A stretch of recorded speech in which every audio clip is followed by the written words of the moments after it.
I returned from my lunch break at Romano's Deli to find 3 compliance officers rifling through my desk drawers, files scattered across my cubicle, papers everywhere, my computer screen glowing. They claimed it was a routine inspection, but I knew better. My coworker Jennifer had been gunning for my position for months, spreading rumors, undermining my presentations. This reeked of Jennifer's handiwork. I stayed eerily calm, set down my coffee, and asked with a slight smile, "Find anything interesting?" The lead officer's face drained of color. His hands were shaking. Something was very wrong. The lead compliance officer, a middle-aged man named George Hartley, straightened up from where he'd been crouched beside my filing cabinet. His expression was difficult to read, somewhere between confusion and alarm. The 2 other officers, a younger woman with a tight bun and an older man with wire-rimmed glasses, exchanged glances that made my stomach tighten. George cleared his throat. "Miss Thompson, we need you to sit down." I didn't move. "I'll stand, thanks." "What's going on?" He gestured to the mess of papers covering my desk. "We received an anonymous tip about financial irregularities in your department. During our search, we found documentation that raises serious concerns." My heart hammered, but I kept my voice level. "What kind of documentation?" George reached into an evidence bag and pulled out a red folder. I recognized it immediately. My supervisor, Richard Brennan, had handed it to me 3 weeks ago, asking me to file it away for safekeeping. He'd said it was backup documentation for budget reports. I'd tucked it into my cabinet without looking through it. This folder contains bank statements, wire transfer records, and forged signatures showing $7 million diverted from clinical trial budgets over the past 3 years, George said, watching my face carefully. $7 million. The number hit me like a physical blow. I reached for my desk chair and sat down after all. "That's impossible," I whispered. But even as I said it, pieces started clicking into place. The budget shortfalls in our department that nobody could explain. The quarterly reports that never quite added up. Richard's new Porsche and his sudden vacation home in the Hamptons. My God. "Miss Thompson, did you file these documents?" George asked. "Yes. But I didn't look at them." My supervisor, Richard Brennan, gave them to me. He said they were routine paperwork. The female officer wrote something in her notebook. George's expression softened slightly. "We believe you may have been an unwitting participant.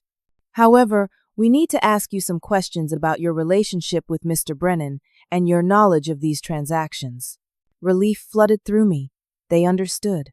I was just a pawn in whatever Richard had been doing. "Of course, I'll tell you everything I know. Richard has been acting strange lately, taking a lot of private phone calls, working late hours.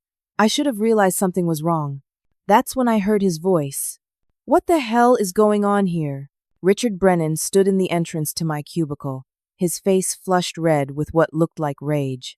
He was 53 years old, impeccably dressed, as always, in a tailored navy suit, his silver hair perfectly styled. He was vice president of research operations, my direct supervisor, and apparently a thief. But as he looked from the compliance officers to the red folder in George's hands, I saw something flicker across his features that made my blood run cold. Not panic. Calculation. "Richard," I started to say, "they found evidence of embezzlement in files you gave me." His eyes locked on mine, and for a split second, I saw pure malice there. Then his expression shifted into something that looked like devastated betrayal. "Alicia," he said, his voice breaking. "How could you? After everything we've shared?" I stared at him, genuinely confused. "What are you talking about?" He turned to George, his hand pressed to his chest like he was having trouble breathing. "I need to sit down. This is such a shock. I never thought she would actually go through with it." "Go through with what?" I stood up, anger replacing confusion.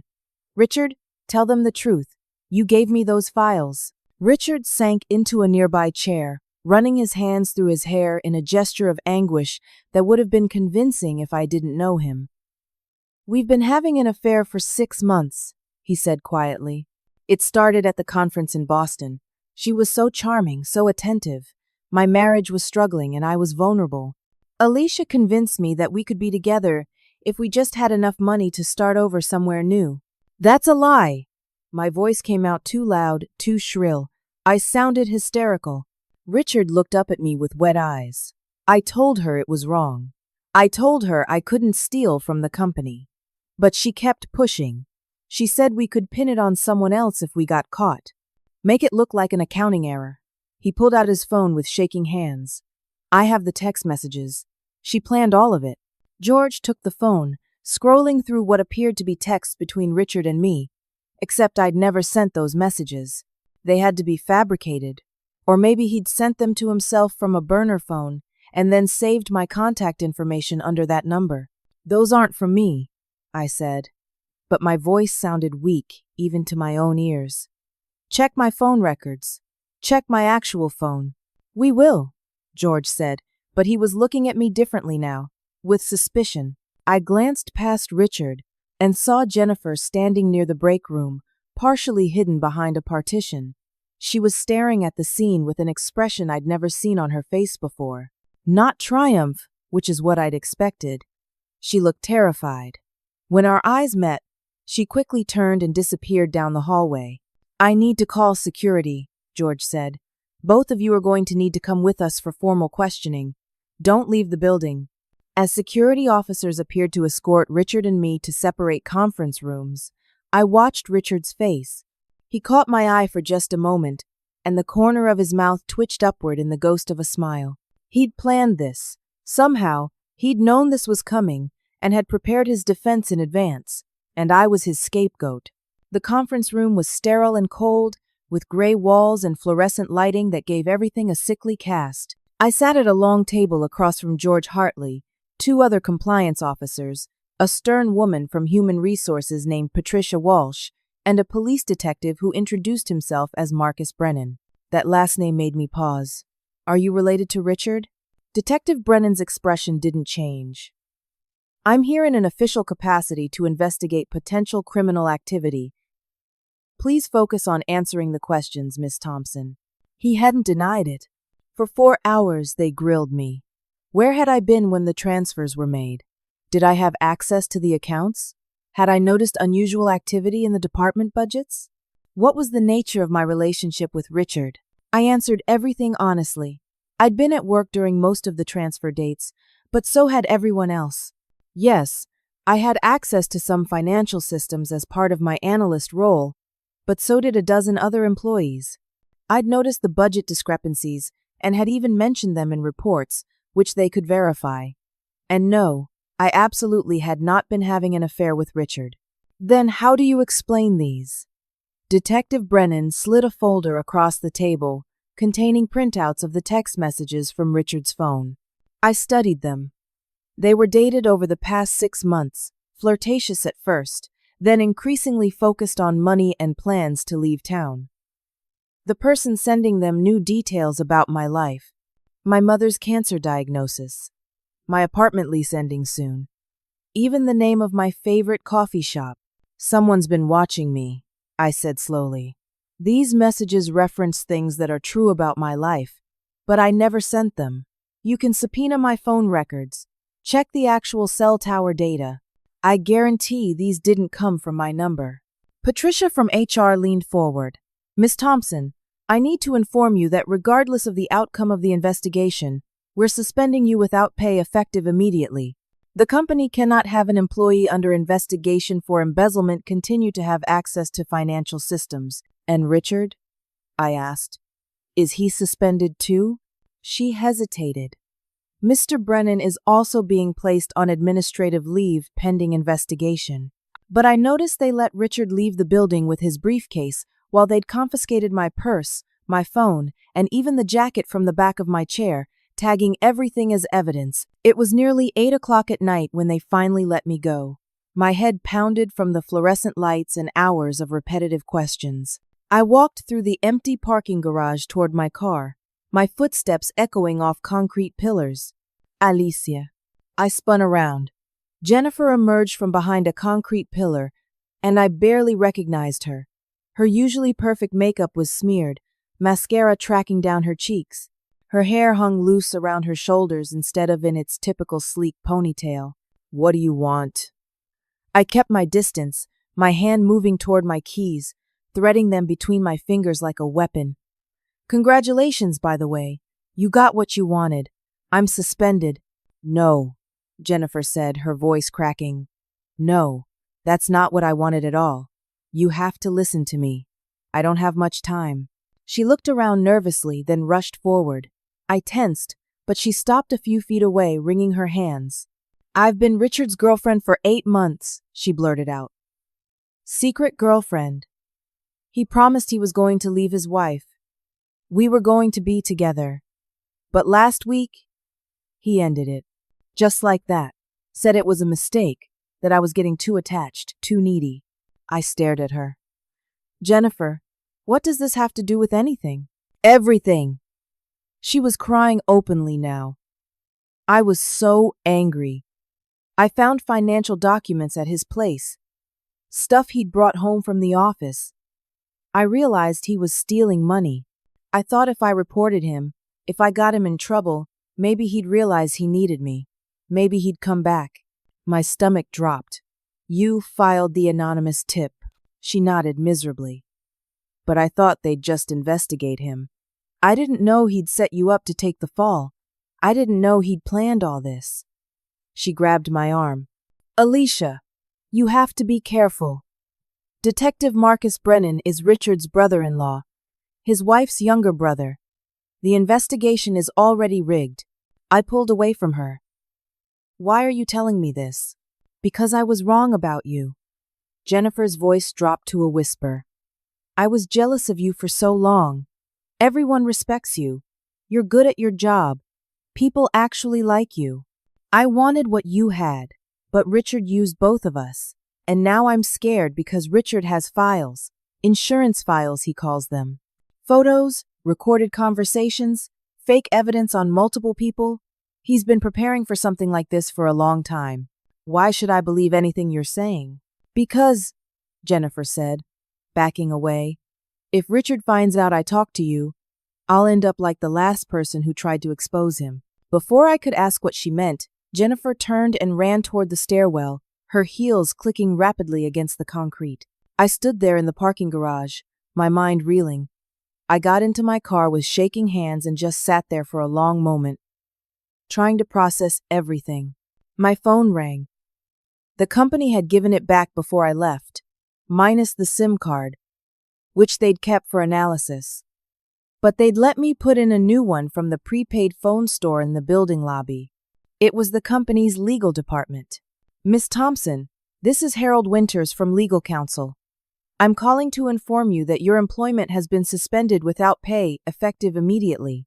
You are not to discuss this case with anyone, including media, other employees, or family members, beyond what is absolutely necessary.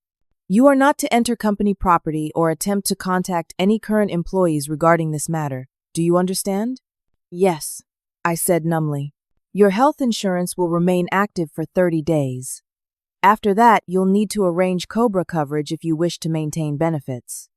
Do you have any questions?" I had about 1,000,000 questions, but none that Harold could or would answer. "No." He hung up without saying goodbye. I drove home in a daze.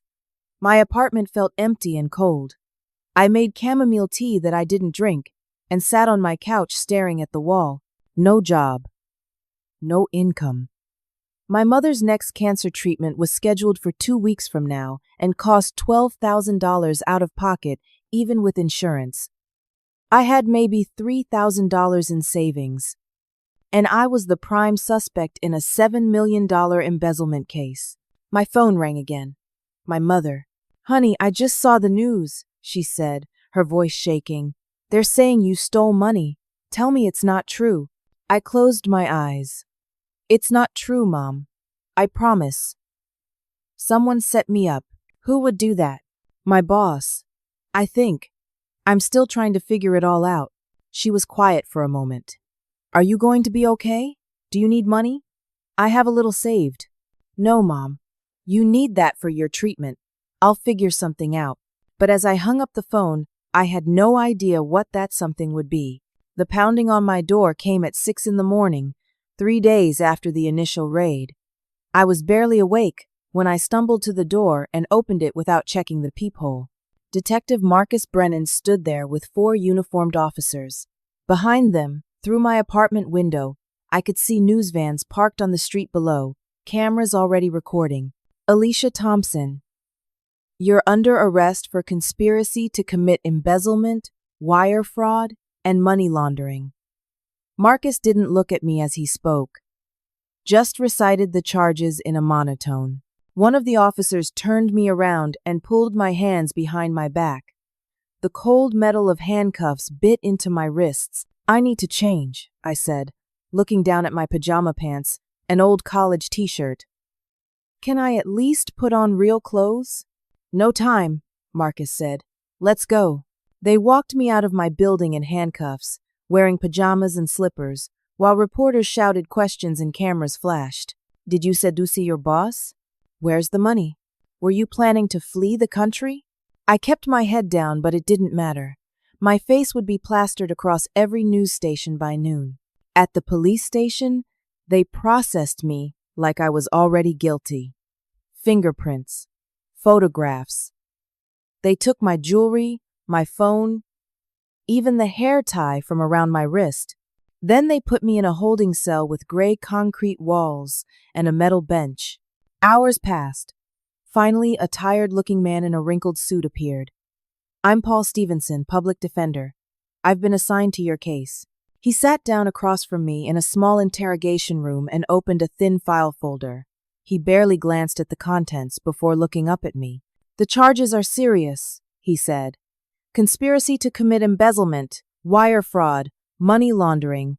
Combined, you're looking at a potential sentence of 25 years in federal prison. 25 years. I would be 57 years old when I got out. My mother would be long dead. My entire life would be gone. I didn't do it, I said. Richard Brennan, my supervisor, committed the theft and framed me. Paul gave me a look I would come to recognize. Weary, skeptical. They always say that. He slid several documents across the table. Bank statements showing an offshore account in the Cayman Islands. My name was on the account. $53,000 had been deposited in 6 installments over the past 6 months. I never opened that account, I said, but my voice sounded weak. I don't even have a passport. Paul raised an eyebrow. You don't have a passport? I mean, I applied for one 2 years ago but never picked it up.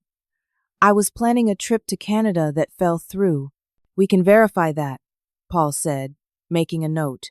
But he didn't sound hopeful. My arraignment was a blur. The courtroom was packed with reporters. The prosecutor, a sharp-looking woman named Catherine Reeves, argued that I was a flight risk. Paul argued weakly that I had no criminal record and strong ties to the community. The judge, an older woman with steel-gray hair named Helen Pritchard, set bail at $500,000. $500,000. I didn't have $5,000. I was taken back to the holding cell. My Uncle Frank, my father's younger brother who'd helped raise me after Dad died, came to the jail that evening. Through the plexiglass divider, his face was drawn with worry. I'm going to get you out, he said. I talked to a bail bondsman. I'm putting up my house as collateral. Uncle Frank, no, you can't risk your house. Your family, Alicia. Your dad would haunt me if I didn't help you. We'll figure this out. While I was sitting in that cell, I overheard 2 officers talking at the desk outside. Their voices carried clearly through the concrete corridor. Did you hear about that Jennifer Mason? Found dead in her apartment this morning. My blood went cold. Yeah, suicide, they're saying. Pills and alcohol. Left a note apologizing for everything. Guess the guilt got to her. She must have been in on the whole thing. I pressed my face against the bars. What happened to Jennifer Mason? The officers looked over at me, and one shrugged. None of your business, inmate. But I knew. Jennifer hadn't killed herself. They'd murdered her because she knew too much. And now the only person who could corroborate my story was dead. Uncle Frank managed to scrape together enough money for the bail bondsman by the next afternoon. When I was released, he drove me home in silence. The ride felt surreal, like I was watching my life from outside my body. My apartment had been ransacked. The police had searched it, tearing through drawers, overturning furniture, pulling books off shelves. But something felt wrong. The mess was too chaotic, too destructive. This wasn't just a police search. Someone else had been here. I noticed immediately that my laptop was gone, bagged as evidence according to the property receipt. But my personal notebook, the one where I'd started writing down everything I could remember about Richard's behavior and the timeline of events, was also missing. It wasn't listed on the police receipt. Someone had taken it. I checked my mailbox and found an eviction notice. My landlord, Gerald Hopkins, was terminating my lease due to criminal activity and negative publicity affecting the building's reputation. I had 30 days to vacate the premises. My phone, which the police had returned, buzzed constantly with notifications, text messages from unknown numbers, death threats, people calling me a thief, telling me I should die. Someone found my social media accounts and filled them with hateful comments. I deleted every account, but the damage was done. That evening, I sat on my couch and turned on the television. The local news was running a story about me. Former pharmaceutical analyst Alicia Brennan, the reporter said, getting my last name wrong, mixing it up with Richard's, charged with masterminding a $7 million embezzlement scheme. Sources close to the investigation say she seduced her married supervisor and manipulated him into stealing funds meant for life-saving cancer research. The stolen money was allegedly used to fund a lavish lifestyle while real patients suffered. They showed pictures of me being walked out of my apartment in handcuffs. They showed Richard leaving the courthouse, looking devastated and broken, his wife clinging to his arm while sobbing for the cameras. I turned off the television and sat in the dark. No job, no income, no savings, 30 days until I was homeless. My mother's cancer treatment canceled due to non-payment, facing 25 years in prison. The only witness who could help me was dead, and everyone in America thought I was a monster who stole from cancer patients. I curled up on my couch and cried until I couldn't cry anymore. 3 days later, I met Paul Stevenson at a coffee shop downtown. I'd spent 72 hours thinking, and I knew what I had to do. "I'm firing you," I said. Paul looked up from his coffee, unsurprised. "Okay, that's your right. You don't believe I'm innocent," he sighed. "Alicia, it doesn't matter what I believe. My job is to give you the best defense possible within the constraints of the evidence. Then you're not doing your job because you're not fighting for me. You're just going through the motions."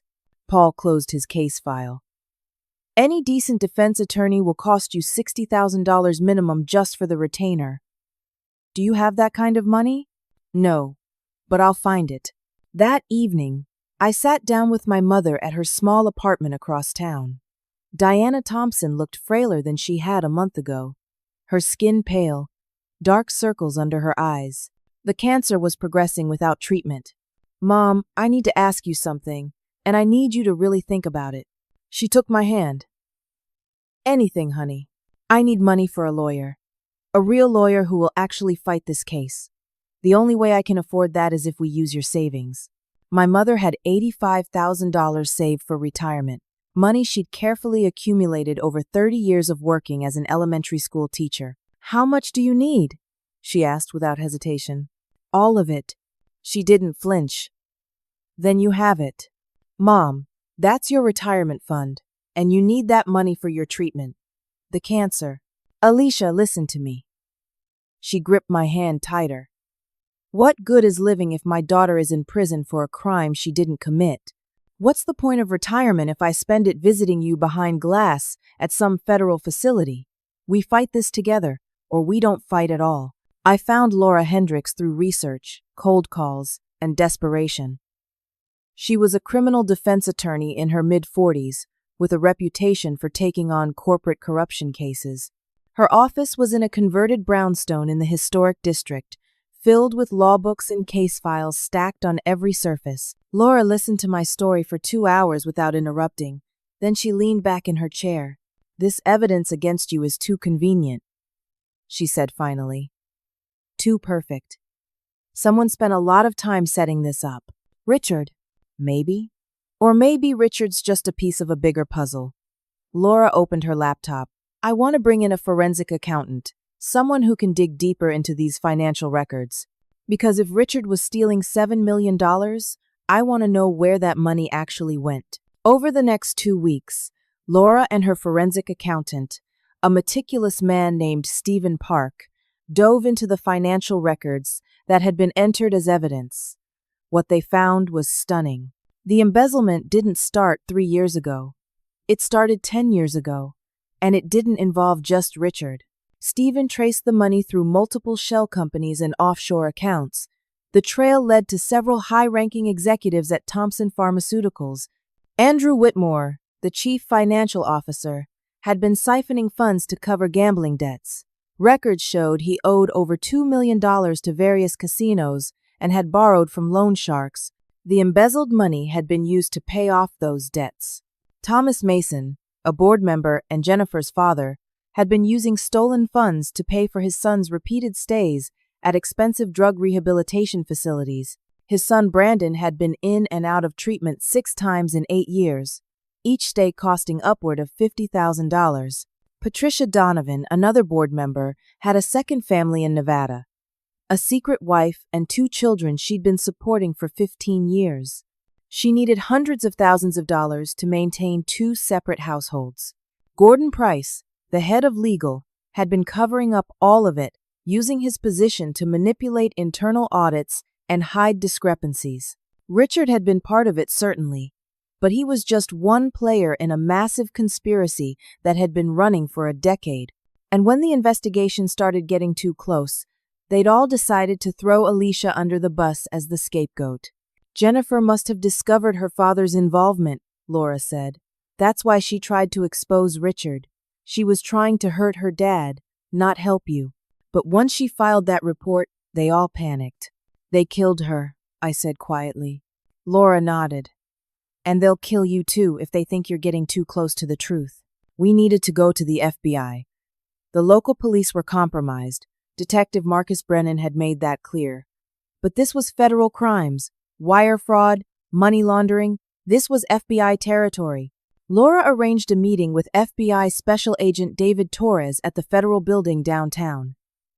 We brought everything. The forensic analysis, the shell company documentation, the evidence of the conspiracy. Agent Torres was in his late 30s, wearing a dark suit and an American flag pin on his lapel. He listened to our presentation, asked a few questions, but seemed distracted. He kept checking his phone. After 30 minutes, he cut the meeting short. This is interesting, he said. We'll look into it. But I need time to verify this information through our own channels. These are serious accusations against prominent business leaders. Laura frowned. Agent Torres, we have documented evidence of $40 million in theft, conspiracy, and possible murder. This should be enough to start issuing warrants. I understand your concern, Miss Hendricks, but the FBI has procedures. Give me 2 weeks to build a case. Something felt wrong. Laura and I exchanged glances as we left the building. That was not the reaction I expected, Laura said. Usually the FBI jumps on corporate fraud cases like this. They love the publicity. That night, someone broke into Laura's law office. The security cameras had been disabled. Every file related to my case was stolen. Her computers were wiped clean. But Laura was smart. She had backup copies at home. The next evening, Laura was driving back from a meeting with Stephen Park when a black SUV deliberately rammed her car from behind on a rural road outside the city. Her vehicle spun out, crashed through a guardrail, and ended up in a drainage ditch. Laura survived, but she was hospitalized with broken ribs, a concussion, and a fractured wrist. I got the call from the hospital at 11 at night. When I arrived, Laura was in a bed, her face bruised and swollen. She grabbed my hand as soon as I walked in. I'm sorry, she whispered. I can't represent you anymore. These people, they're willing to kill. I have 2 daughters. I can't. I understand, I said. even though my heart was breaking. I don't blame you. The backup drives, Laura said urgently. They're in a storage unit. Number 314 at the facility, on Highway 62. The access code is Jennifer's birthday, 0715. Use it. But Alicia, be careful. She gave me a long look. I think someone in the FBI is involved. Agent Torres's wife used to work at Thompson Pharmaceuticals. She was an executive assistant to Thomas Mason for 5 years. I found the connection in some old employee records right before my accident. My stomach dropped. So Torres is protecting them. Probably. Which means you can't trust the FBI. You can't trust the police. The judge assigned to your trial, Helen Pritchard, received a $25,000 campaign donation from Andrew Whitmore 2 years ago. It's all connected, Alicia. They've rigged the entire system against you. After Laura withdrew from my case, I sat in my car outside the hospital and tried to process what was happening. I had evidence of a massive conspiracy, but no one to bring it to. Every lawyer in town had heard what happened to Laura. No one would touch my case. My trial date was 6 weeks away. I retrieved the backup drives from the storage unit, terrified the entire time that someone was watching me. Back at Uncle Frank's house, where I'd been staying since my eviction, I spent hours poring over the files on a borrowed laptop. The conspiracy went even deeper than we'd thought. The stolen money had been used to falsify drug trial results, bribe FDA inspectors, and inflate stock prices. People had died because of compromised medications that should never have been approved. My phone rang, the hospital calling about my mother. Her cancer had spread to her lymph nodes and liver. Without immediate treatment, she had maybe 6 months to live. The treatment would cost $90,000. I had $300 in my checking account. I sat at Uncle Frank's kitchen table with my head in my hands, completely out of options. The trial began on a cold Tuesday morning in October. The courthouse steps were packed with reporters and protesters. Some carried signs supporting me. Justice for Alicia. Others called for my imprisonment. Lock her up. I walked into that courtroom alone. No lawyer, no support system beyond Uncle Frank sitting in the gallery. Just me against the full weight of the criminal justice system. Paul Stevenson had warned me that representing myself was legal suicide. He was right. The prosecutor, Catherine Reeves, was brilliant and merciless. She presented the offshore account evidence, the forged signatures, testimony from Richard's wife sobbing on the stand about how I'd destroyed her marriage, testimony from Richard's secretary claiming she'd witnessed suspicious meetings between Richard and me. Then Richard took the stand. He wore a simple gray suit and looked broken. His hair slightly disheveled, dark circles under his eyes. He was performing the role of a lifetime. I made a terrible mistake, he said, his voice cracking with emotion. I was weak. My marriage was struggling, and Alicia was so charming, so attentive. She made me feel young again. I never meant to steal that money. I never wanted any of this. Mr. Brennan, can you explain how the embezzlement began? Catherine asked gently. Alicia came to me 6 months after we started our affair. She said her mother was dying and needed expensive treatment. She was desperate. At first, she just asked for a loan, but then she suggested we could take money from the research budgets, small amounts at first, just to help her mother. She said no one would notice. Every word was a lie, delivered with perfect conviction. And then? Catherine prompted. Then the amounts got bigger. She kept pushing for more. She said if I didn't help her, she'd report me for sexual harassment. She'd ruin my career. I was terrified. So I kept doing what she asked. I thought if I just gave her enough money, she'd stop. But it never stopped. He looked at me across the courtroom with an expression of such convincing regret that even I almost believed him. When it was my turn to cross-examine Richard, I tried to ask the questions that would expose the truth, but I didn't know proper legal procedure. I didn't understand the rules of evidence. Objection, leading the witness. Objection, improper foundation. Objection, hearsay. Judge Pritchard sustained every objection, her face impassive. When I tried to introduce evidence of the larger conspiracy, she ruled it inadmissible as irrelevant to the charges against you and lacking proper authentication. I tried to call Thomas Mason as a witness. His lawyer submitted a medical note claiming Thomas was too ill to testify. Judge Pritchard accepted it without question. The trial lasted 5 days. The jury deliberated for 4 hours. Guilty on all counts. I stood there as the verdict was read, feeling like I was watching someone else's life fall apart. Conspiracy to commit embezzlement. Wire fraud. Money laundering. Guilty. Guilty. Guilty. Judge Pritchard scheduled sentencing for 2 weeks out. I faced up to 20 years in federal prison. The news coverage was brutal. Pharmaceutical analyst convicted in $7 million fraud. Seductress gets her comeuppance. Cancer research funds stolen by greedy analyst. Uncle Frank drove me back to his house in silence. I had been released on continued bail. He'd remortgaged his house to cover it, but I knew I was going to prison. In 2 weeks, they'd take me away. 3 nights before sentencing, I was asleep in Uncle Frank's guest room when I heard glass breaking downstairs. I sat up, heart pounding. Heavy footsteps on the stairs.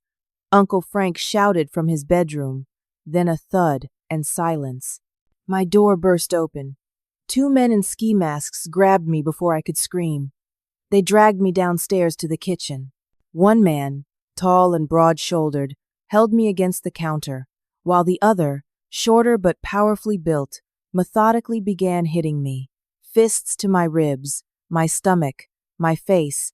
They were professionals, hurting me badly but avoiding potentially fatal injuries. The pain was overwhelming. I couldn't breathe, couldn't think. The shorter man leaned close to my ear and whispered, "Stop digging into things that don't concern you. Stop trying to involve the FBI. If you talk at sentencing about conspiracies or Thomas Mason or anyone else, next time we'll visit your mother's hospital room, then we'll come back for you. You take your sentence quietly. Understand?" I managed to nod, blood filling my mouth. They dropped me on the kitchen floor and left as quickly as they'd come. Uncle Frank stumbled in, blood running from a gash on his forehead where they'd hit him. He called 911 with shaking hands. I spent 3 days in the hospital. Broken ribs, concussion, internal bruising, fractured cheekbone. The doctors said I was lucky nothing was more serious. Lucky. While I was lying in that hospital bed, my phone rang. My mother's oncologist. "Miss Thompson, I'm calling about your mother's latest scans.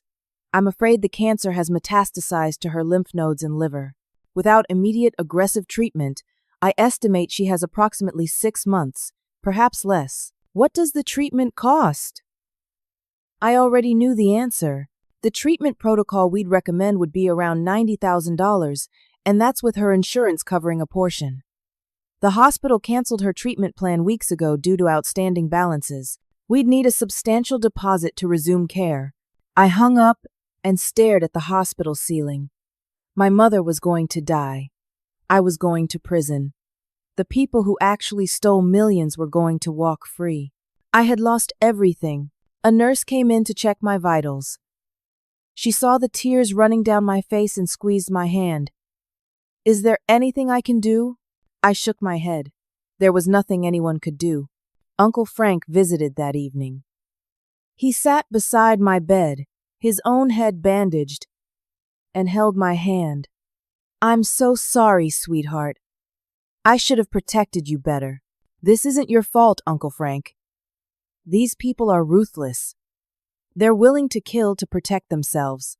What are you going to do?" I closed my eyes. "I'm going to go to sentencing. I'm going to stay quiet.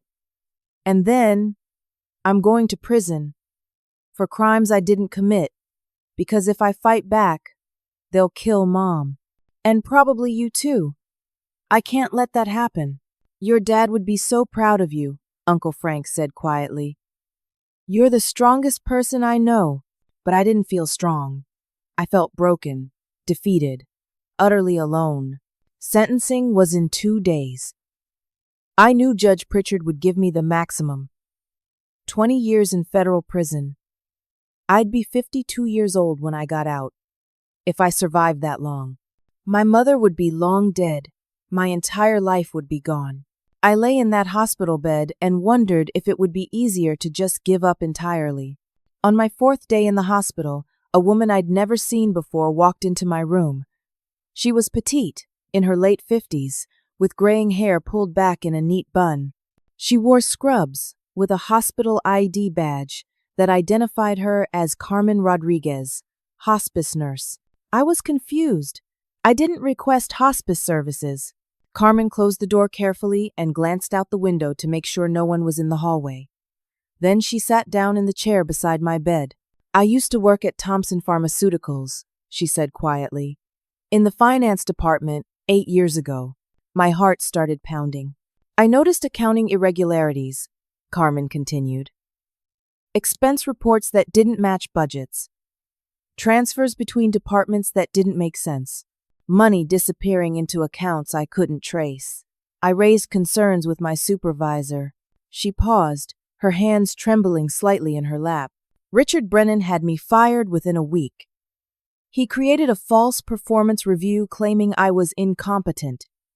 Had security escort me out of the building. I lost my career, my reputation.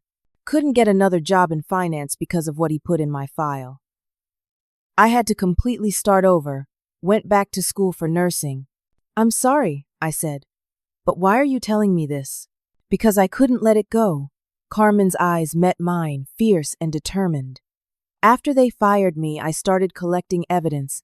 I requested public financial disclosures, filed Freedom of Information Act, requests for government contracts. Kept in touch with former colleagues who leaked information to me. One of the IT workers would forward me emails. I recorded conversations at company events where people were drinking and talking too freely." She pulled an encrypted hard drive from her purse. "Everything is on here. 8 years of documentation, digital copies of financial records before they were altered, correspondence between the conspirators, audio recordings of Thomas Mason and Andrew Whitmore at a company party discussing their creative accounting practices." I stared at the hard drive like it was a lifeline thrown to a drowning person. "Why didn't you go to the police years ago?" Carmen's expression turned bitter. "I tried. I went to the local police. Hired a lawyer with my savings. Nothing happened. These people have connections everywhere. I'm just a former nurse. No one believed me. But now there's a criminal trial, media attention, actual charges filed. The spotlight is finally on the company. This is our chance." "Our chance for what?" "To expose them all." Carmen leaned forward. "I've been in contact with a whistleblower attorney named Samuel Grant. He specializes in False Claims Act cases and corporate fraud. He has connections with FBI agents in the Public Corruption Unit, which is different from the White-Collar Crime Division where that compromised agent works. I told him about your case. He wants to meet with you." Hope flickered in my chest for the first time in weeks. "When?" "Tomorrow. He'll come here to the hospital." Samuel Grant arrived the next morning. He was in his 60s with gray hair and a rumpled suit, but his eyes were sharp and focused. He set up a secure laptop and spent 2 hours reviewing my story and Carmen's evidence. "The FBI's Public Corruption Unit has been investigating Thompson Pharmaceuticals for 16 months, Samuel said finally. "They suspect Medicare fraud, false claims about drug trial results, and kickbacks to doctors. But they haven't been able to penetrate the inner circle of executives." "How do you know this?" "Because I've been working with them as a consultant on another pharmaceutical case. When Carmen reached out to me about your situation, I made some calls. The Public Corruption Unit had no idea about your embezzlement case because Agent Torres in the White-Collar Crime Division kept it contained.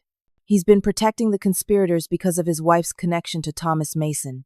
Samuel pulled up files on his laptop, showing the parallel investigation. "Your case and Carmen's evidence are the missing pieces the FBI needs. But there's a problem. You're a convicted felon now. A jury found you guilty. Your credibility is destroyed in the eyes of the law." My hope started to fade. "So what's the point?"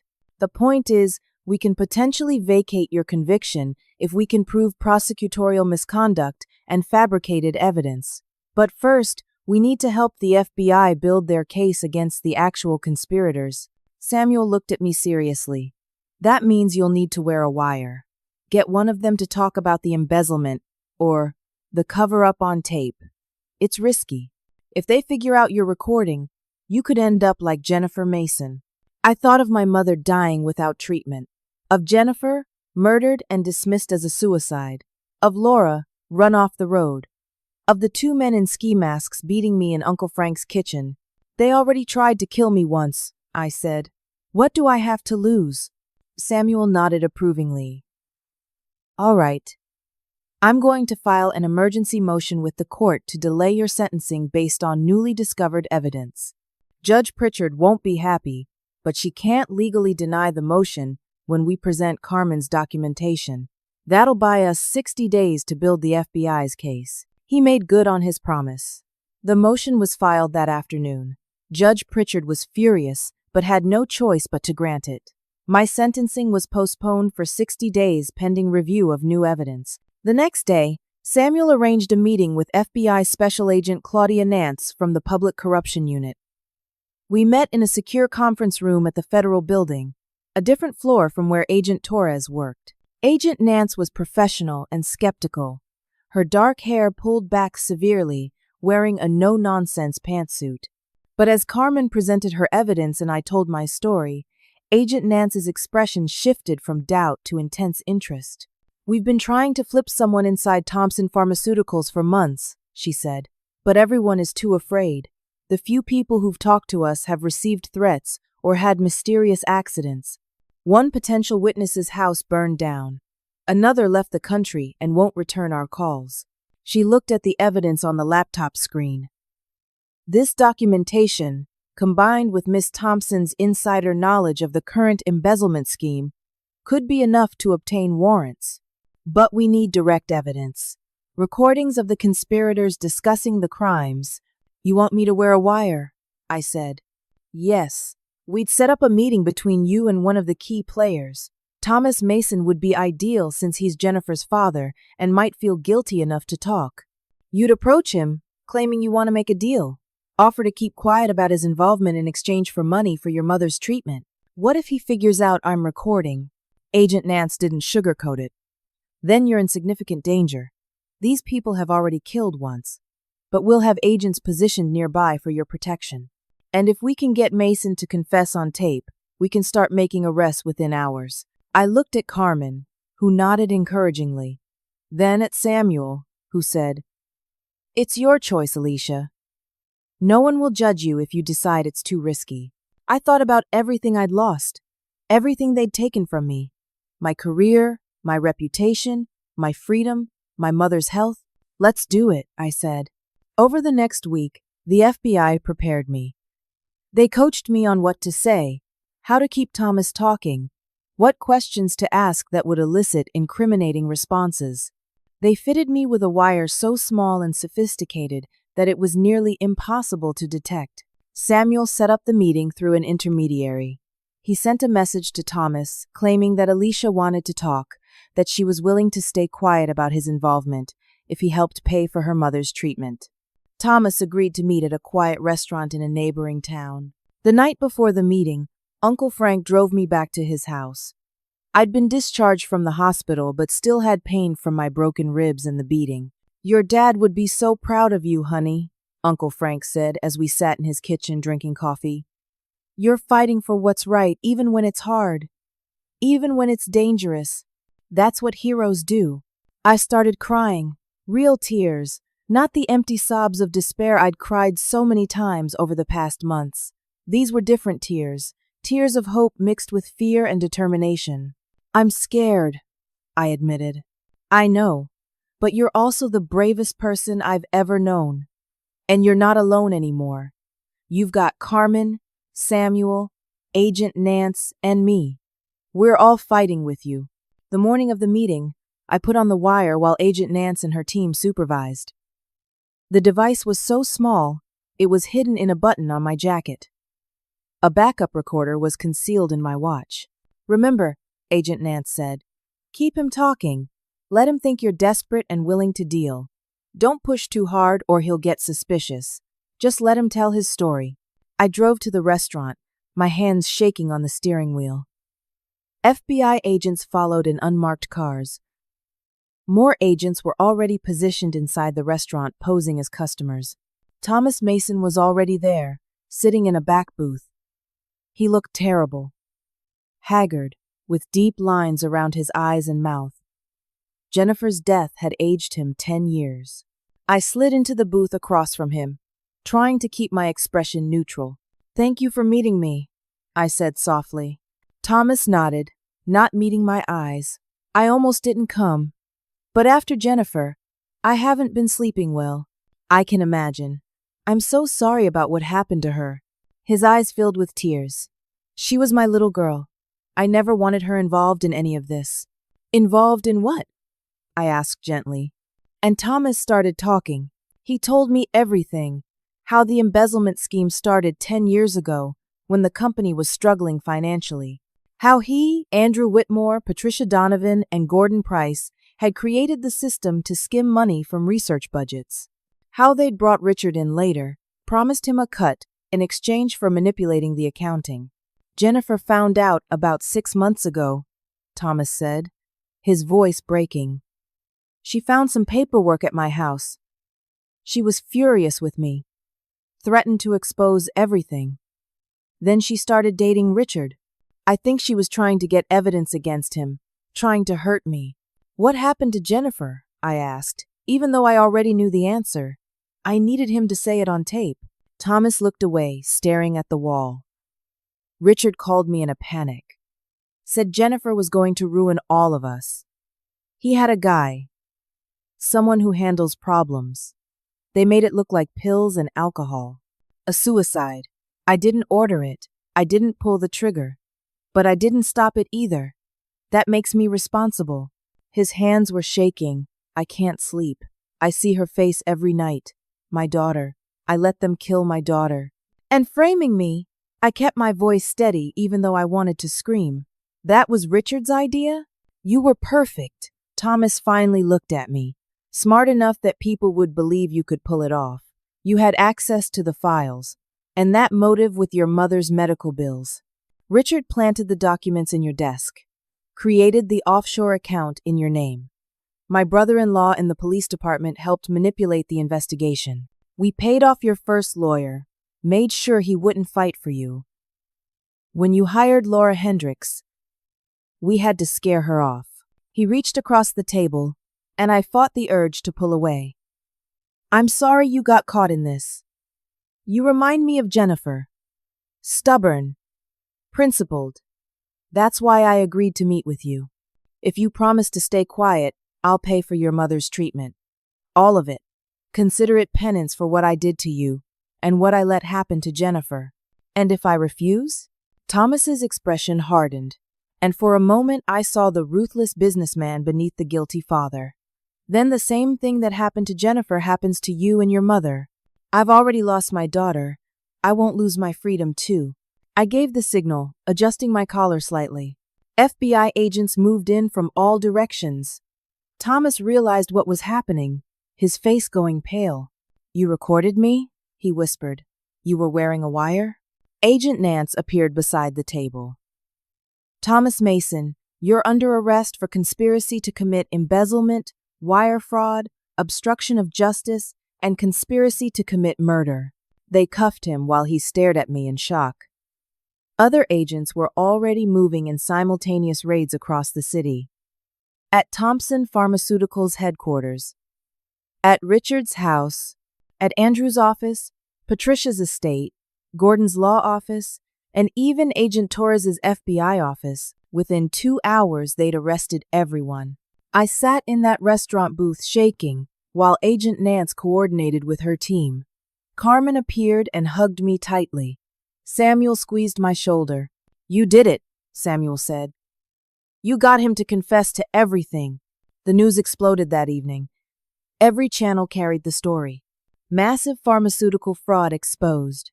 Whistleblower framed by corrupt executives. FBI agent arrested in cover-up. This time, the coverage was different. My name was finally correct. My face appeared on screen, but now the captions read brave whistleblower instead of convicted embezzler. Samuel Grant filed motions to vacate my conviction the next morning, citing prosecutorial misconduct, fabricated evidence, witness tampering, and conspiracy to obstruct justice. The U.S. Attorney's Office didn't oppose the motion. They were too busy distancing themselves from the tainted case and launching investigations into how their own system had been corrupted. Judge Pritchard, who was now under investigation herself for accepting bribes, had no choice but to grant the motion. 3 weeks after Thomas Mason's arrest, I stood in a packed courtroom while Judge Pritchard read from her order. Based on the evidence presented, including recorded confessions and documentation of a conspiracy to frame Miss Thompson, this court finds that her conviction was obtained through fraudulent means and prosecutorial misconduct. The conviction is hereby vacated. All charges against Alicia Thompson are dismissed with prejudice. The gavel came down. I was free. Carmen was crying in the gallery. Uncle Frank was wiping his eyes. Samuel stood beside me, grinning. Outside the courthouse, reporters crowded around asking how I felt. I feel like I can finally breathe, I said. The truth always comes out eventually.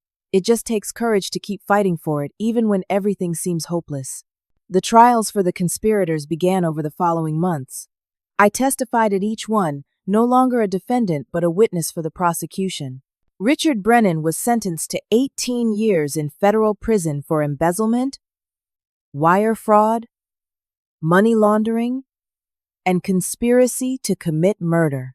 Thomas Mason received 25 years for the same charges, plus additional time for first-degree murder in Jennifer's death. The evidence showed he directly ordered her killing. Andrew Whitmore, Patricia Donovan, and Gordon Price each received sentences ranging from 10 to 15 years. Detective Marcus Brennan was stripped of his badge and sentenced to 8 years for obstruction of justice and conspiracy. Agent David Torres lost his FBI credentials and faced 10 years for corruption and impeding a federal investigation. Judge Helen Pritchard was removed from the bench and charged with accepting bribes. Her trial was still pending. I received a whistleblower reward of $4,200,000 under the False Claims Act for exposing Medicare fraud and helping the government recover funds. The first thing I did was pay for my mother's cancer treatment. Every single bill, every procedure, every medication.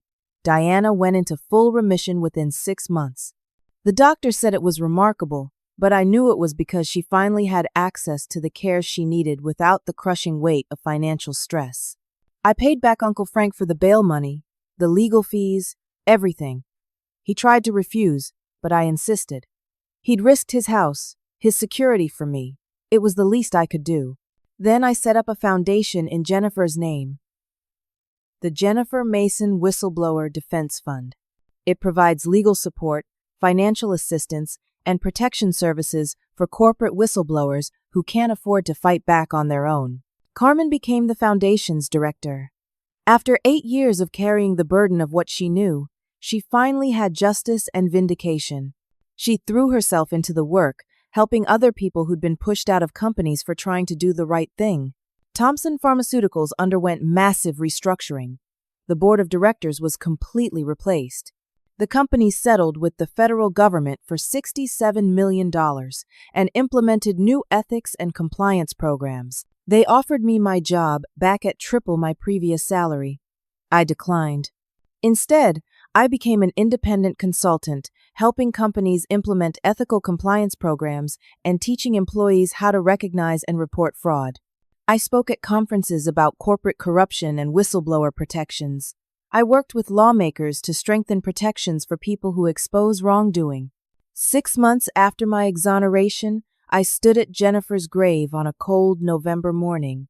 I placed flowers on her headstone. "We got them," I told her. "All of them. Your death wasn't for nothing, Jennifer. You started this by filing that report. You were brave even when you were scared. And we finished what you started." I visited my mother every Sunday.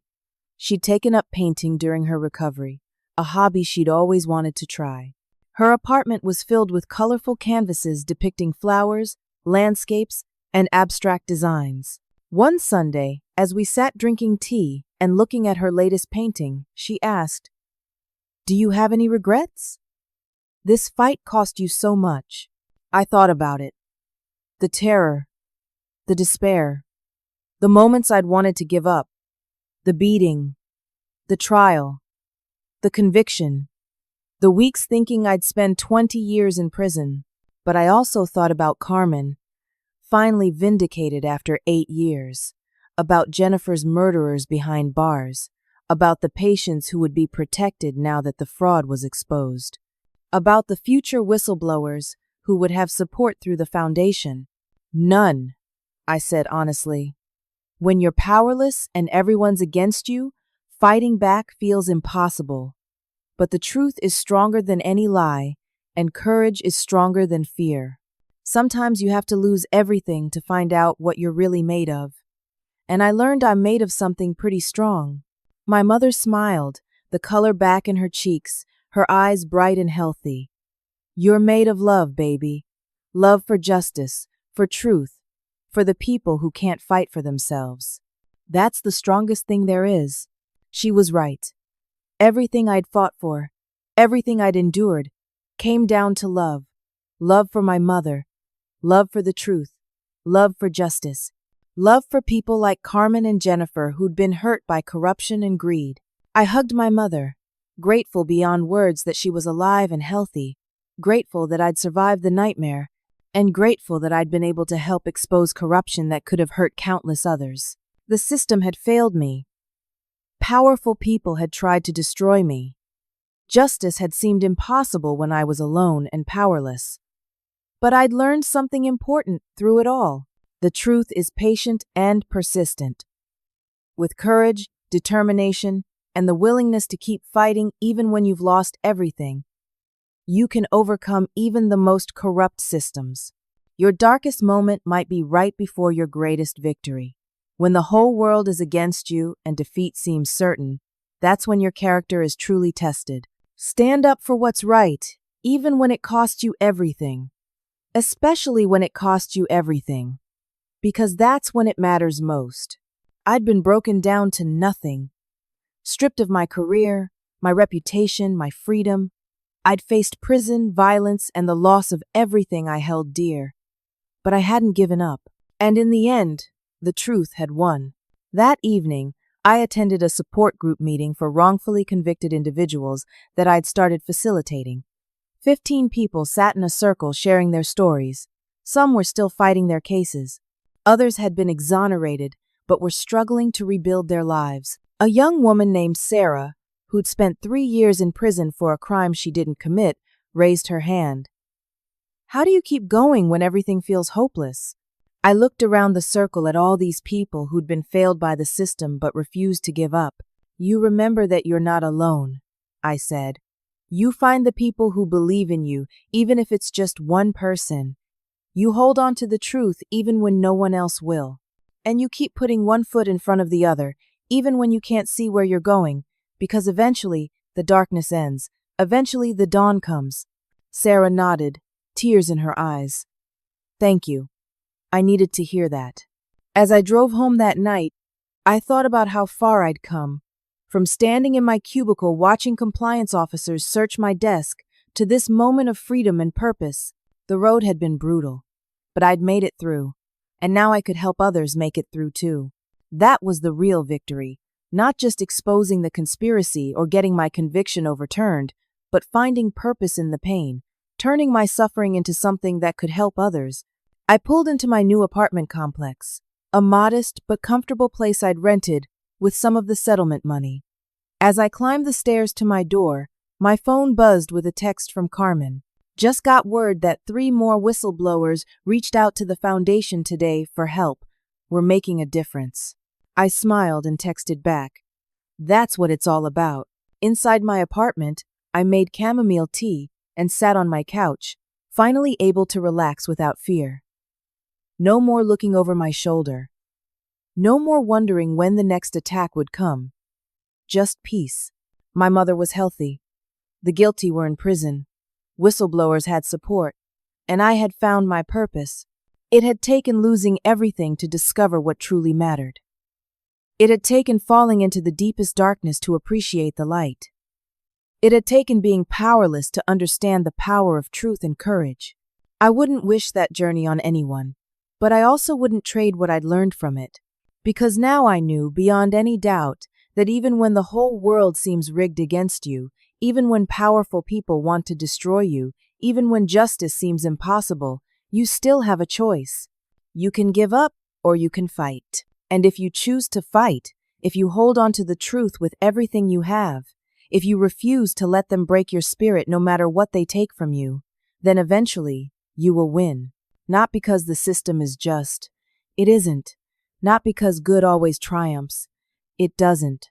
But because truth has a power all its own. And courage, real courage, the kind that keeps going, even in the face of overwhelming odds, that courage can move mountains. I'd moved my mountain, and now I would help others move theirs. That was my calling, my purpose, my victory, and it was enough. So let me ask you something. Have you ever faced a situation where everyone doubted you, where the system seemed rigged, where speaking up felt impossible? What did you do? Did you fight back, or did you stay silent? Drop your thoughts in the comments below. I'd love to hear your stories of standing up for what's right, even when it was hard. If this story resonated with you, please hit that like button. It helps more people find these stories and reminds us all that we're not alone in our struggles. And if you want to hear more stories about ordinary people overcoming extraordinary challenges, make sure to subscribe to the channel and turn on notifications so you never miss an update. Share this story with someone who needs to hear it. Share it with anyone who's facing their own battle against injustice. Let them know that giving up is never the only option. Thank you for listening to my story. Thank you for being part of this community. And remember, your darkest moment might be right before your greatest victory. Keep fighting, keep believing, keep standing up for the truth. The dawn always comes,